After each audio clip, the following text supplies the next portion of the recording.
Mitandaoni mambo mengi sana yanaibuka na swala zima linalozungumziwa kwa ukubwa ni kuhusiana na redio pamoja na TV za Wasafi. Mashabiki wengi wamekuwa wakizungumza kudai kwamba Diamond Platnumz sio mmiliki halali wa media ya Wasafi, na swala hili limekuwa likiongolewa kwa upana zaidi na kila mmoja amekuwa akilizungumzia kwa namna yake. Sasa ukweli ni upi katika hili ambalo mashabiki wamekuwa wakilizungumzia siku zote? Basi kaa nami hapa ni kueleze A to Z kila kitu kuhusiana na sakata hili la Diamond pamoja na umiliki wa Wasafi. Kitu kikubwa ambacho unatakiwa ukifanye ili ujiunge nasi na usipitwe zaidi, kabla sijakupa habari hii, hakikisha kwanza umejiunga nasi kwa kugusa maandishi mekundu hapo chini yaliyoandikwa subscribe,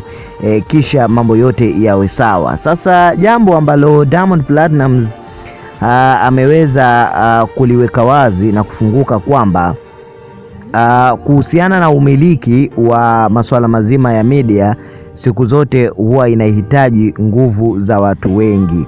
Huwezi ukafanya jambo zito kama hili peke yako. Hivyo basi kuna masuala mazima ya share, yani hisa, lazima ziwepo kati yake pamoja na matajiri wengine. Sasa imefichuka na kuwekwa wazi kwamba kuna bilionea Mhindi kutokea huko India ambaye anafanya shughuli nyingi sana kuhusiana na masuala mazima ya media pamoja na masuala mazima ya biashara za kidigitali. Sasa bosi huyu amewekeza pia pale Wasafi, na watu wengi walikuwa hawafahamu hilo, na hili sasa limekuwa katika gumzo kubwa sana mara baada ya wambea pamoja na watu wa media kuliongelea kwa upana zaidi huko kwenye social networks. Wengi wamekuwa wakizungumza na kusema kwamba si rahisi kwa taasisi kubwa kama Wasafi ambayo imebeba lebo pamoja na vituo vya TV na radio kuwa na umiliki wa mtu mmoja, kwa sababu uendeshaji wake unahitaji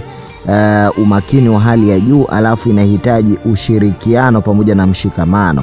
Sasa baada ya Diamond Platnumz kukaa muda mrefu, amezungumza kwa mafumbo kusema kwamba uwekezaji mkubwa kama wa Wasafi si rahisi mtu mmoja kufanya jambo peke yako. Ni lazima uwe na ushirikiano na baadhi ya watu wengine ambao watawekeza kwenye nguvu, akili pamoja na rasilimali fedha ili kuhakikisha kwamba jambo linasonga mbele. So maneno hayo tu ya Diamond Platnumz yanaashiria kwamba Wasafi hayuko yeye peke yake. Wapo waliokuwa wakizungumza na kutoa tetesi pia kwamba kuna matajiri wengine wa radio kama Clouds na nyingine pia wametia nguvu pale Wasafi, lakini yote haya yanazungumzwa tu huko mitandaoni yakiwa ni kama rumors ambazo wadau mbalimbali wa tasnia pamoja na mashabiki wamekuwa wakizielezea. Hatujapata uhakika zaidi katika hili ambalo linazungumzwa ama katika haya ambayo yamekuwa yakiongelewa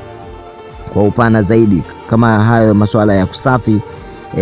Tajiri mkubwa kutokea India ana hisa asilimia kubwa na ndiye mmiliki kwa sasa hivi. So hayo ni maneno tu ya mashabiki ambayo uhalisia wake na uhakika hatujaupata. Labda pale ambapo tutazungumza na wahusika wenyewe wa Wasafi ama ambapo watazungumza, ndipo ambapo tutajua ukweli wa mambo uko vipi katika swala hili ambalo wengi wamekuwa wakiliongelea kwa upana zaidi.